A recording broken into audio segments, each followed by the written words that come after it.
On today's show, I'm going to let you know why games without James Harden won't be as big of an issue this season. Going to be talking about it all on today's Locked On Clippers.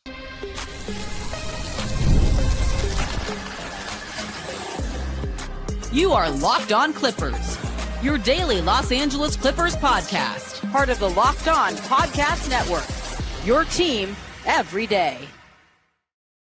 Yes, sir. You were locking in with the Clips. Thank you for making Locked On Clippers the first listen of your day, your team every day. I'm your host, Darian Vaziri, born and raised in LA, been a Clipper fan for 20 years, been covering the team for 5 on my own YouTube channel, Dime Dropper, and 3 right here on the Locked On Podcast Network. Your team every day. Make sure you subscribe and hit the notification bell so you know every single time we post a video, and you can listen wherever you get your podcasts. This episode is brought to you by Game Time. Game Time is the best place to get great deals last minute on tickets. Just download the Game Time app and use the code LOCKEDONNBA for $20 off your first purchase. All right, ladies and gentlemen, in this episode, we're going to be talking about why James Harden won't be a guy where if we don't have him this year in a game, we're just completely screwed. And I think that's because of a healthy Kawhi Leonard, the addition of Chris Paul, and Bradley Beal. So we're going to be talking about why I believe that those 3 guys are the main reasons. Let's begin with the first. A healthy Kawhi Leonard. Last season, throughout the course of the regular season, James Harden was our best player. James Harden was our only all-NBA player. And we knew going into the season, it was going to have to be a James Harden borderline carry job in terms of the offense. We really didn't have anyone else that can really run the offense, except for, I guess you can say, Kevin Porter Jr. coming off the bench for the majority of the season. He hadn't really proven anything on a winning team. Now, of course, he actually ended up playing better than probably I and other fans gave him credit for. You know, I thought I was pretty harsh on him because I just didn't think his game translated to playoff basketball. But he had some really good moments with the Milwaukee Bucks too after the trade. But I'm still not fully sold on Kevin Porter Jr. being a part of a rotation that actually is a championship contender. James Harden was really the only guy that was a high-level creator on our team last year. So without James Harden, we're lucky he only missed 3 games. We really just didn't have a replacement for him, and the minutes without James Harden just weren't very pretty. But one of the biggest reasons for that was that we didn't have a healthy Kawhi Leonard. At the end of the day, Kawhi Leonard is the best player on this team. And having your best player healthy for the majority of the season, which last year we did not have, makes a difference. So the simplest reason why we're not going to be as, James Harden or death this season is because Kawhi is going to be ready from day one, barring some, injury in training camp or something. We're going to have Kawhi Leonard healthy, and that's going to make us not only play a slightly different way, as Ty Lue confirmed during our draft party, but it just takes pressure off of James. It takes a load off of James to the point where, now, even if James does load manage or we do choose to rest him some games, and that's not his MO at all, and that's one thing I respect about him. He always wants to play. We have Kawhi Leonard that we can, he can obviously run some pick and rolls. It's not his best skill being a pick and roll ball handler, but it's not like he can't get good looks in pick and rolls. And then, of course, just having an isolation specialist, a guy that can create his own shot at the highest level on the team throughout the course of the season, that should really make James Harden's life easier. But in the context of if we don't have James Harden, we're not going to be dead in the water this season because we have our best player back. So that is a really, really special thing. And I'm hoping that Kawhi Leonard can stay relatively healthy as well. So James Harden last year, as everybody knows, 23 points a game, 6 rebounds, 9 assists, a steal and a half per game on 41, 35, 87 splits. Now, I expect those numbers to be a little bit down this year, just given the talent increase that we have, given Kawhi Leonard being back. But having Kawhi Leonard back, that is the biggest thing. And as I mentioned, it doesn't just apply for the games that Harden is out. For the games that he's there, you have your best player back. You have a guy that you can throw it to in the mid post, that you can get the ball to and say, go score for me. So the biggest reason why we are going to be fine. And look, I'm not saying that our offense looked great, even with Kawhi Leonard on the floor and James Harden off of it last year. But I think, and there's guys I'll talk about later in the episode, are going to help Kawhi Leonard as well. But just simply put, when we're talking about the context of throughout the season, Kawhi Leonard only played 37 games. So those other 45, we didn't have him. And it was a lot on James Harden. And credit to him, he did such a spectacular job leading us. He earned his All-NBA selection. He really had, to me, his best season since 2020, 2021. I would even put it over the 2023 season, in which he was great. He helped Joel Embiid get an MVP that season with that lethal pick and pop combination. But Kawhi Leonard being back, I mean, yeah, that's why for me it's no excuse with James Harden in terms of getting burned out or working too hard, And I think there's a lot of Clipper fans that have seemed very low on Kawhi Leonard's ability to create his own shot or create shots for others. And yeah, Kawhi Leonard's not the best passer in the world. He's not as good of a passer as some of the guys that maybe he's compared to all time in terms of small forwards, right? But we're talking about a guy who still has averaged as many as 5 assists per game in his first 2 seasons with us. And I don't see him averaging that many with James Harden on the team. Last season, he averaged 3, but I see him averaging 4 assists per game. That's what he averaged in 2023 and 2024. So 4 assists per game. And plus, assists aren't the only way to judge passing ability. You are not a better passer than someone strictly because you average more assists than them. I think passing is very much an eye test thing. It's very nuanced in terms of the way you evaluate who a better passer is than somebody. Although I will say Magic Johnson has the highest assist per game average in NBA history, and I strongly believe he is the best passer of all time.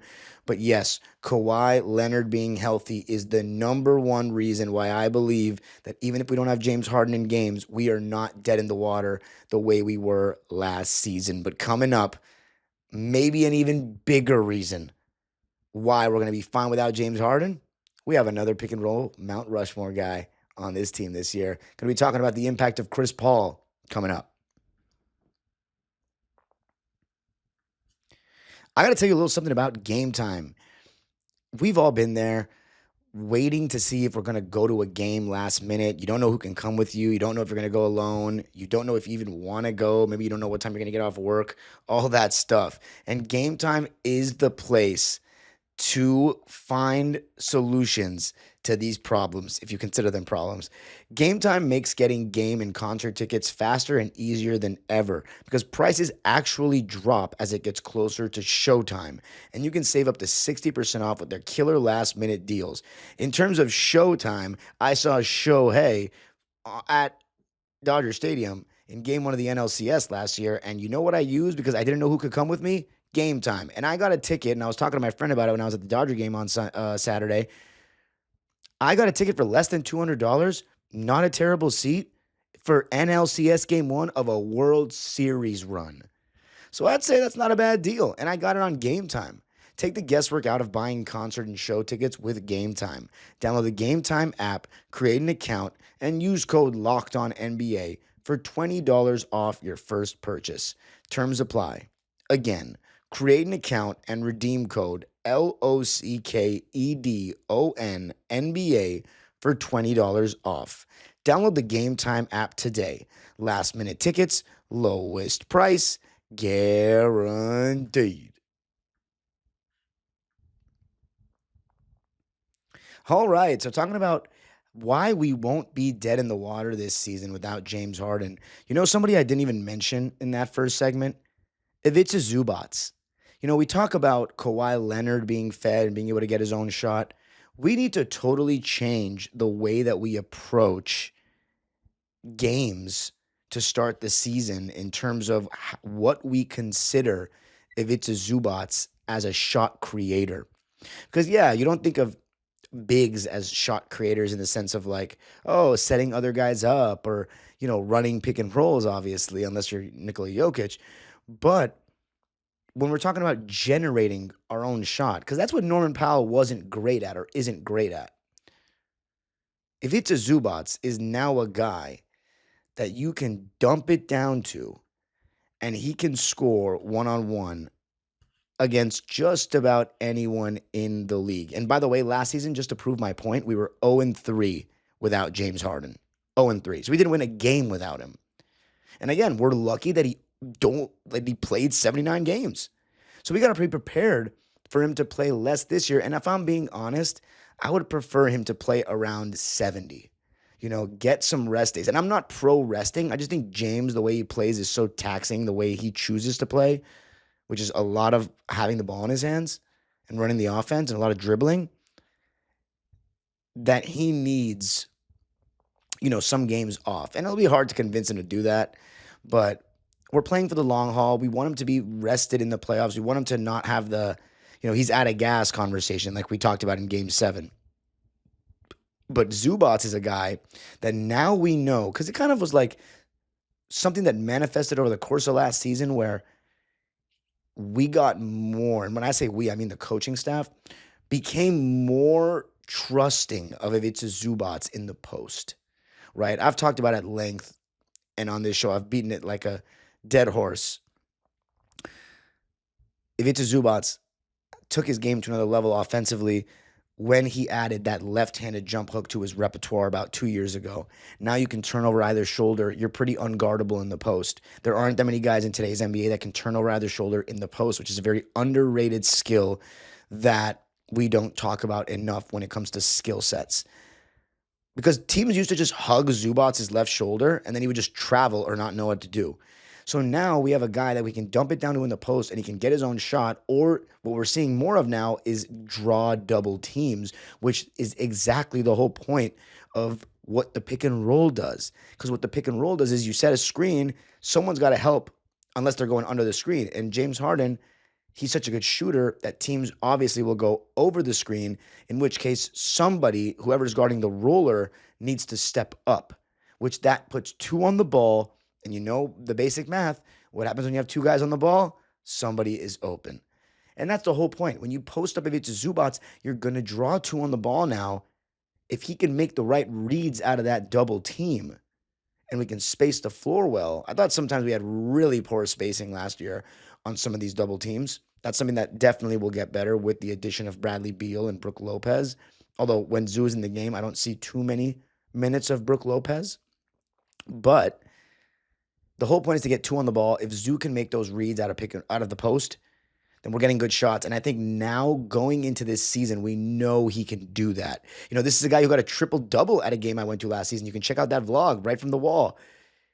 He showed us he could do it. So now the coaching staff should have more confidence in him to do that. So if Harden is out, more Kawhi, more Zoo. But I honestly think we should still go through Kawhi and Zoo a lot, even with James Harden, to just lessen his load. But I think the main reason why we're so fine without James Harden in certain games this year. Now, again, same thing I said about the Kawhi Leonard episode. Why are we going to be able to survive without Kawhi? I'm not talking about the highest level. To do what we want to do, which is win playoff series, we need James Harden and we need Kawhi Leonard. You take one of them off this team, we're not winning a series, in my opinion, especially Kawhi. But CP3 does a lot of what James Harden does well, even now. Does he have the scoring ability of James Harden? No. Did he ever? No. Not to that level. Does he now? Of course not. He's 40. But can he still generate a good look and pick and roll for your team? Without a doubt. 9-7 last year. The Spurs' offensive rating would have been, I believe, it would have been top half of the league in minutes that Chris Paul, or was top half of the league in minutes that Chris Paul played. CP3 is a pick and roll god. I've talked about this before on this show. I think James Harden and Chris Paul alongside John Stockton, and then I don't know who takes that 4th spot, are the best pick and roll players in NBA history. And if you're wondering what makes them so great at it, the first thing is you have to go over the screen with the guys I just named. One of the reasons why we didn't generate the same kind of offensive advantages in pick and roll when Westbrook was our point guard is because teams consistently go under the screen. So then you're not needing that guy who's guarding the roller to step up. You go under the screen, invite him to shoot. James Harden and Chris Paul, they're good enough shooters. You have to go over that screen. So then it forces a defender to step up. But it also really just depends what coverage they're running, right? And what teams love to run these days is the drop coverage, which is where they're big drops to protect the rim, and you rely on your point of attack defender, whoever's guarding the ball, to navigate and get around that screen. The guy that's the big man that's guarding in drop coverage might have to just take a step up, though, towards the ball handler to eliminate that shot right away. But what drop coverage does is it invites teams to shoot mid-range shots. Why is that? Because the most efficient shots in today's NBA are layups and open threes based on the math, especially corner threes. Teams want semi-contested or just twos in general, mid-range twos, because again, like the whole mid-range is a lost art thing. I think it's a lost art in terms of like being emphasized at all levels and league wide. I believe that less people are shooting that shot than ever before. But if you look at the great players in our league, look no further than our best player and then the best player on the team that just won the championship in SGA, you need that mid-range shot for multiple reasons, but one of them being in pick and roll, in drop coverage, it's there. And James Harden chooses a slightly different approach in drop coverage. He more so goes for that floater. And sometimes he'll take that mid-range nowadays. But I think it's interesting that James Harden is on that pick and roll Mount Rushmore for me, and he's in his best years, he wasn't shooting the mid-range. That just goes to show how great James Harden was at the rim, how good his three-point shooting was, and how great his passing was, and also his floater game. The floater is something he's brought back the last two, with the Clippers, honestly. With Philly and with Brooklyn, he wasn't really shooting it anymore, which was very weird.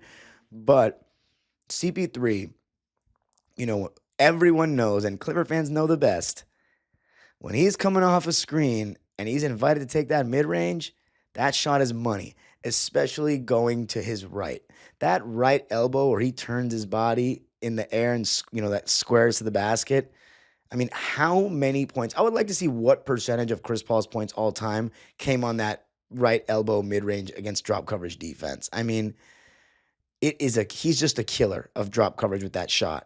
And of course, going left, he's not as strong, but if you give him enough room and he can step into that shot, he can take it all day as well. So that's why, and besides that, that's the scoring aspect of it all. But he's also got a good floater, CP3, and this applies to Harden as well. Their pocket passes are just pristine. The timing of when they throw them, the amount of weight they put on them so it's easy for the roller to catch, the way that they just find a way to get it in the pocket, because, you got long arms and hands if they're defending it well, trying to get in there. They just do a great job of timing that pass and making the defense think that they're going to shoot and just dropping it off at that right moment. They do a great job of using their eyes to not telegraph plays. Young hoopers, the eyes mean a lot. You know what I'm saying? I got away with it when I was a kid because I had glasses so people couldn't see what I was looking at the time to some degree. I noticed that. It was really funny. When I got contacts, I was like, damn, people are starting to see my passes more than before because I had glasses. So I had to just disguise them a little bit more with my eyes. But CP3 and James Harden are exceptional at that. And of course, they're just both great at making reads. Sometimes it's not the roller that's going to be open. Good defenses are going to take options A and B away. So then you're going to force a corner shooter or someone on the wing, someone on the perimeter to be open. And CP3 and James Harden do an amazing job making those passes. So Chris Paul is a better pick and roll player than anyone we had last year. So in games that James Harden doesn't play, we just have Chris Paul start and boom, we still got our own pick and roll maestro. And when he's out of the game, same kind of deal. You got the pick and roll god, Chris Paul, and he's just so good at using his handle to manipulate the defense in that pick and roll. He makes it look easy, but it's really not as easy as you think. He's just so confident with his handle in the pick and roll and just in general with his handle. But he just does such a great job of reading what the defense gives him in pick and rolls. Usually it's going to be drop coverage, which I think is stupid against Chris Paul. But at the same time, if you blitz, you're putting two on the ball and then Zubac and whoever it is, you have so much space now with modern spacing that those 4-on-3 reads, you're getting a wide open shot most of the time. And again, teams would rather have a mid-range jumper off the dribble than an open corner three. That's what teams want to do. Unless they know that there's a shooter that they want the ball to go to. So that's my big thing. Chris Paul, being the pick and roll god that he is going to let James Harden hopefully have some rest days, and it will let us have a safety net for when he doesn't play. But coming up, going to be talking about a guy who people don't think of as shot creator, but he's going to be a real help for us when it comes to creating shots if James Harden doesn't play, and even in games that he does play.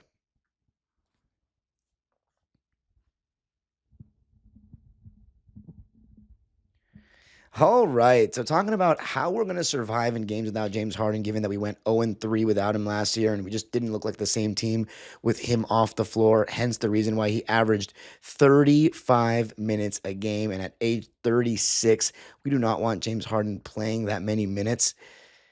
The guy that I think is going to really help that we didn't have last year is Bradley Beal. Bradley Beal, everybody thinks of as a scorer. He can move off the ball. He can come off screens. He can do that kind of thing. But he's a much better shot creator, both for himself and others, than Norman Powell. And, he's a guy that can come off screens, drive and kick. He's not the best passer in the world, but he's a better passer off a live dribble than Norm. And just in general, I don't think Norm's a very good passer for an NBA player. But that's going to really help us, in my opinion. Because, again, James Harden needs some other guys to take some pressure off of him in terms of shot creation, and Bradley Beal is going to be able to do that. In terms of numbers, last year, Bradley Beal averaged 17 points a game, but he averaged 4 assists a game. So talking about a guy, and that would be good for fourth on the Suns, behind, of course, Book, Tyus Jones, and KD. But it just really helps to have another guy that can do that for us. You know what I mean? Because with Norman Powell, I'll be honest. We look at the stats for the Clippers last year. Norman Powell averaged less assists than Zoo, less assists than KPJ, less assists than Bogey. Yeah, only 2 a game, 2.1.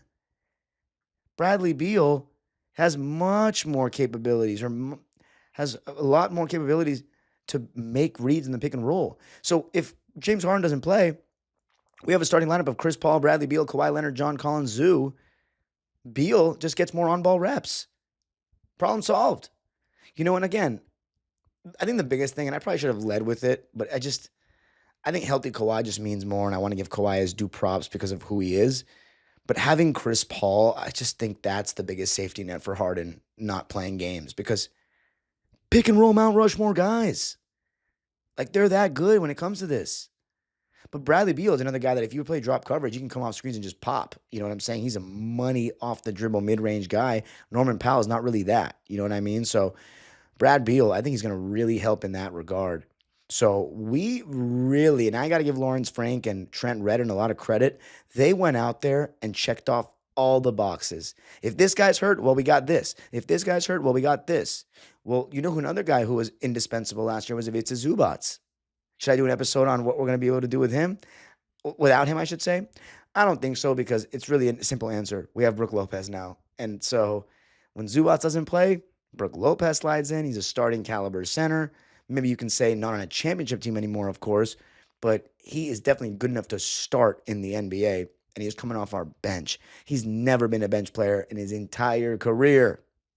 So we have the depth. We have the options when guys go down. And a guy I haven't even mentioned having a full season of this in this episode is Bogey.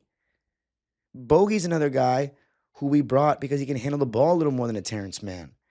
He's not the best pick and roll ball handler, but he can do it to some degree. He can get his mid-range against drop coverage. So Bogey is going to be a help as well. So yeah, we have the options. We are totally equipped to not be in a desperation situation without James Harden. But don't let me don't twist my words and say that I think we're good to win a championship or go far in the playoffs without Harden. I wouldn't even bet on us winning a series without him. But yeah, it's just nice to know that we're not going to be James Harden or bust this year. And I think Harden's got to sacrifice for all these guys as well. His stats are going to have to go down. His touches are going to have to go down. His time of possession is going to have to go down for what's best for the team. And I think it's also on the coaching staff to limit him as well, because Harden, Zubac pick and roll is probably our most efficient action in the regular season. But in the playoffs, we know that teams can funnel the ball where they want in that action. So we need to have other guys get rhythm and really play through Kawhi.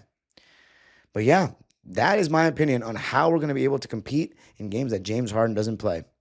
You can follow me on Twitter and Instagram at DimeDropperPod. Subscribe to my own YouTube channel, Dime Dropper, for even more LA Clipper, NBA, and LA sports content. And Locked On Clippers is free and available wherever you get your podcast. Make sure you subscribe and hit the notification bell so you can get us to 8,000 subscribers before the season starts. The age-old, and you can always obviously listen wherever you get your podcasts. The age-old proverb continues, go Clippers.